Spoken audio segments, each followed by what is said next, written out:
사람들은 계속 자신의 소망을 가지고 살아갑니다.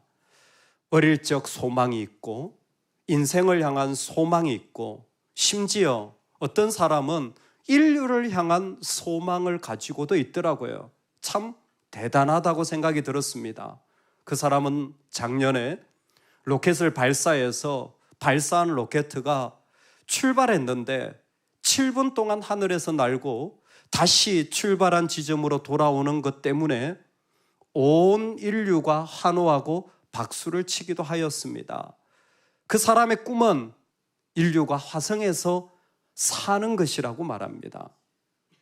여러분, 정말 이 시대의 꿈이 그런 것일 수 있겠습니다. 하지만 시대를 지나 모든 시대를 향하여 모든 인간의 소망, 기대는 하나였습니다.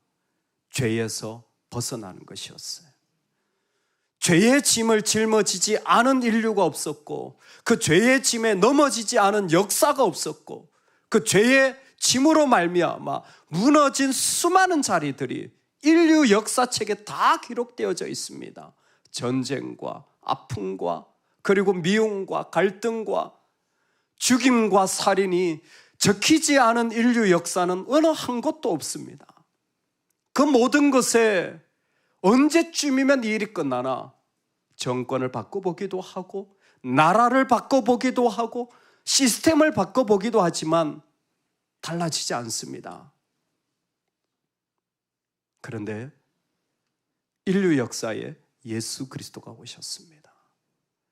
예수 그리스도가 오시고 나서 인류의 역사는 달라졌습니다. 그때부터 인간의 소망이 생겼어요.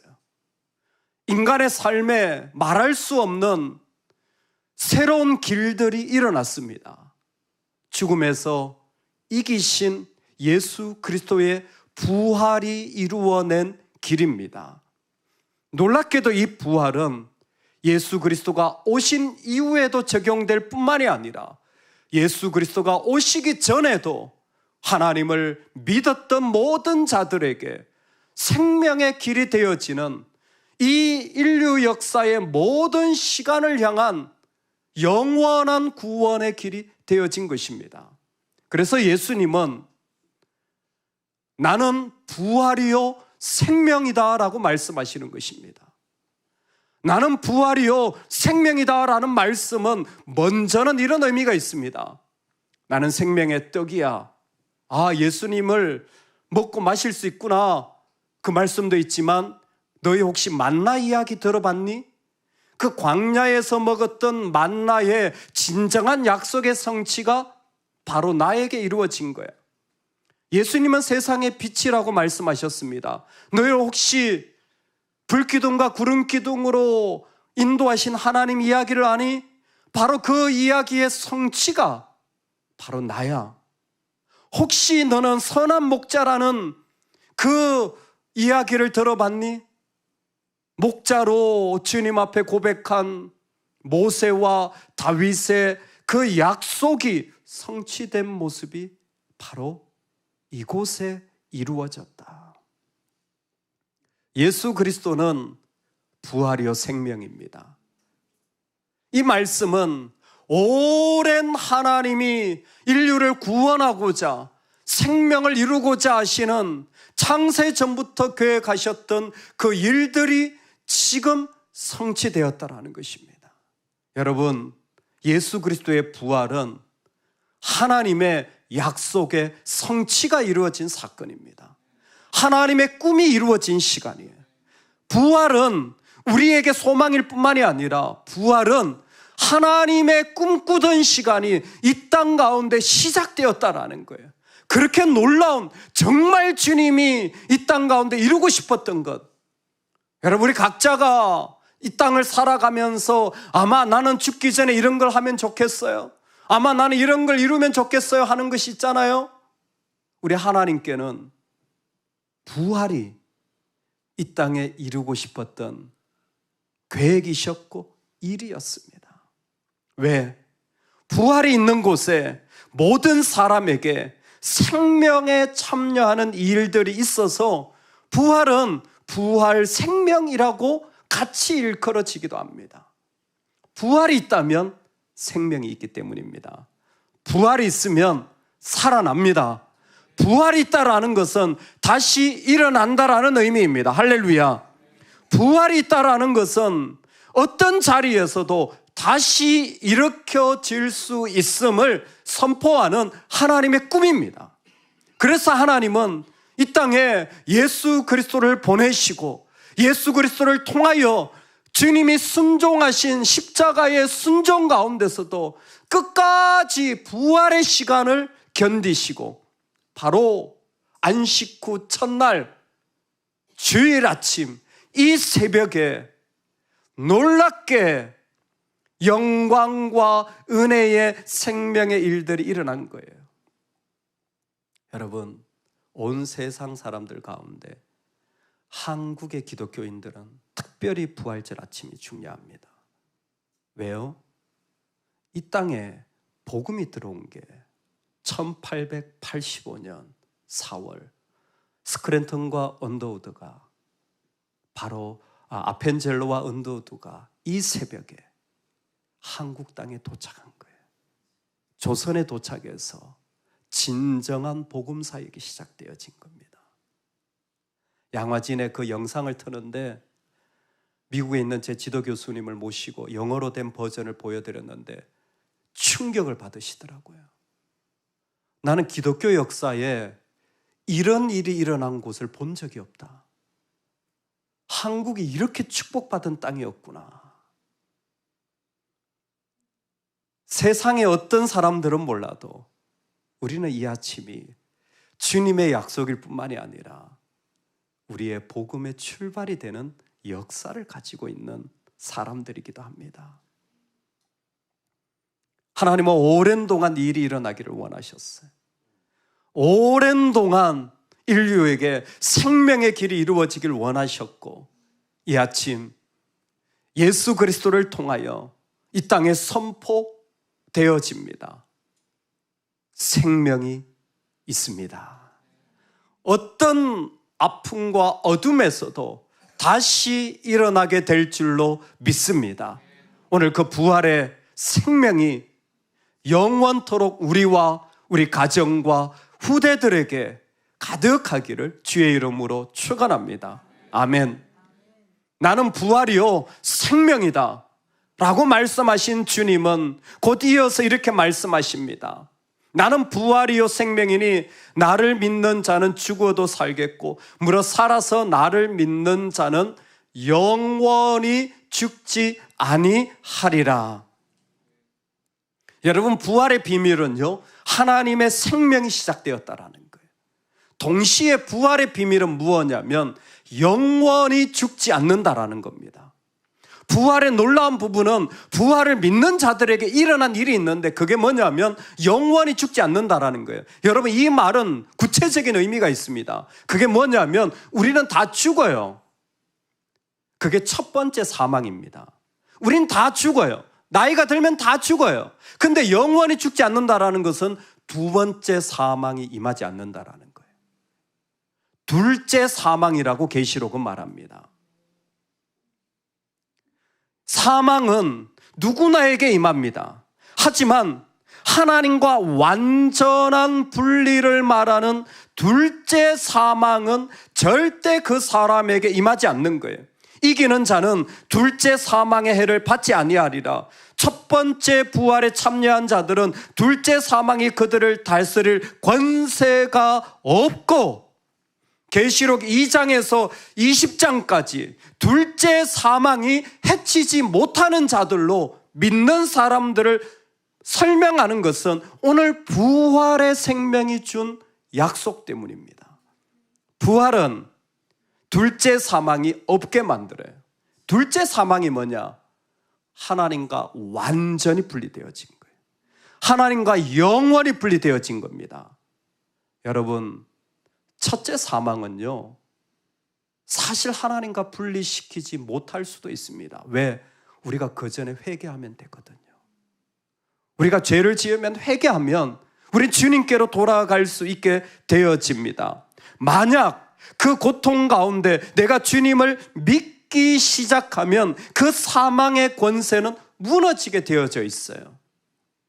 근데 둘째 사망이 임하잖아요. 이건 피할 수가 없습니다. 이건 천국 아니면 지옥이에요.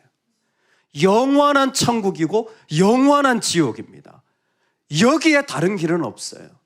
부활은 우리에게 둘째 사망이 주는 심판을 받지 않도록 허락하여 준 생명의 사건입니다.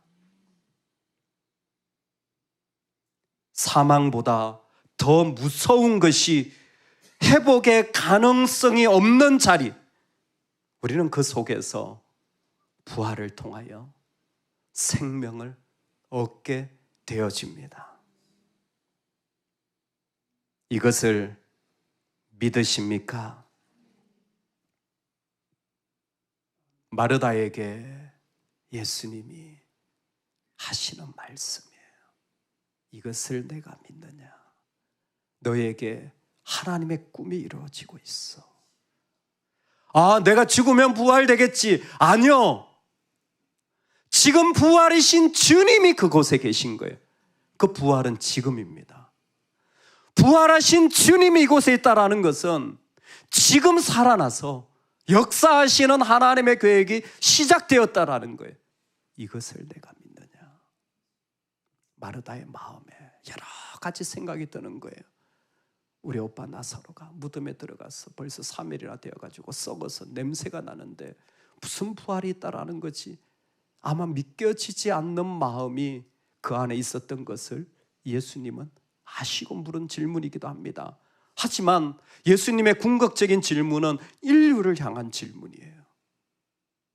모든 죄 가운데 욕심과 감정과 자기의 타락한 가운데 살아가는 자들에게 이것을 네가 믿느냐? 이것을 네가 받아들일 수 있느냐?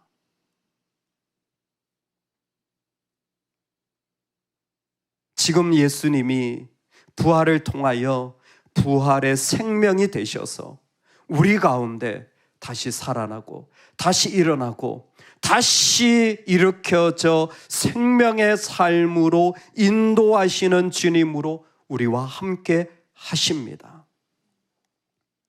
부활을 믿는다면 다시 시작할 수 있습니다.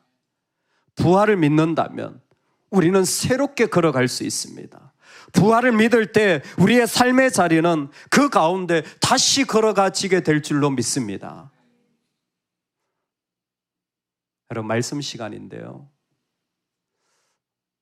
오늘 좀 특별한 아침입니다.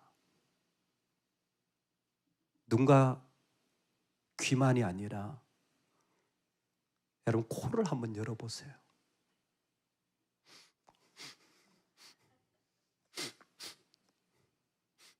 뭔 냄새 안 나요?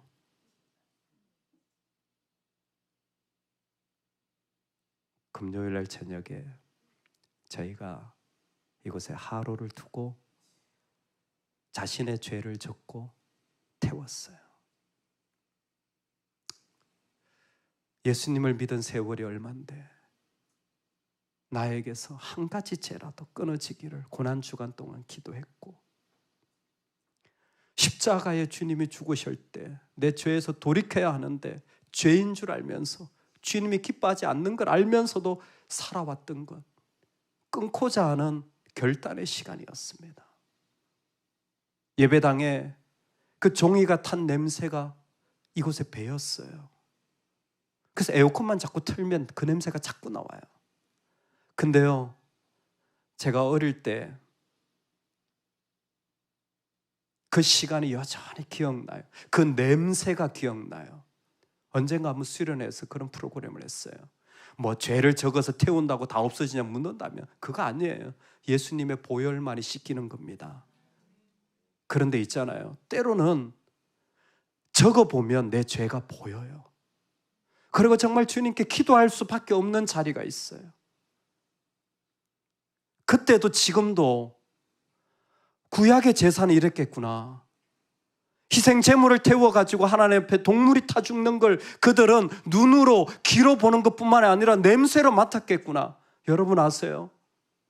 동물이 태워질 때 일어나는 그 냄새들이 그 제단에 가득했을 겁니다. 우리의 죄가 언제 씻어집니까? 십자가의 냄새가 날 때예요. 예수 그리스도의 냄새가 날 때 우리의 죄는 씻어질 줄로 믿습니다. 우리 삶의 자리에 죄가 있고 허물이 있지만 예수님이 있을 때 우리는 생명으로 일어날 사람들입니다. 우리는 생명으로 걸어갈 사람들입니다. 할렐루야. 우리는 생명의 자리로 나아갈 하나님의 백성들입니다.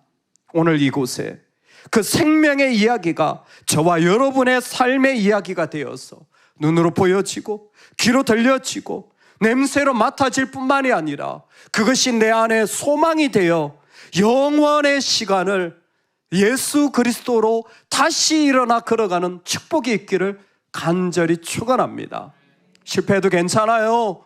넘어져도 괜찮아요. 부족해도 괜찮아요. 우리는 더 이상 그곳에 속하지 않았습니다. 할렐루야. 우리는 더 이상 그것에 묶여있지 않습니다. 할렐루야. 또 넘어질지라도 우리는 어둠의 사람이 아니라 부활의 사람으로 부름받았습니다. 오늘 그 부활의 이야기, 하나님의 오랜 꿈이 둘째 사망이 올 수 없는 그 자리, 우리 모두가 부활의 생명을 누려나가는 은혜가 있기를, 날마다 이 삶을 살아가실 수 있기를 주의 이름으로 축원합니다. 아멘, 아멘.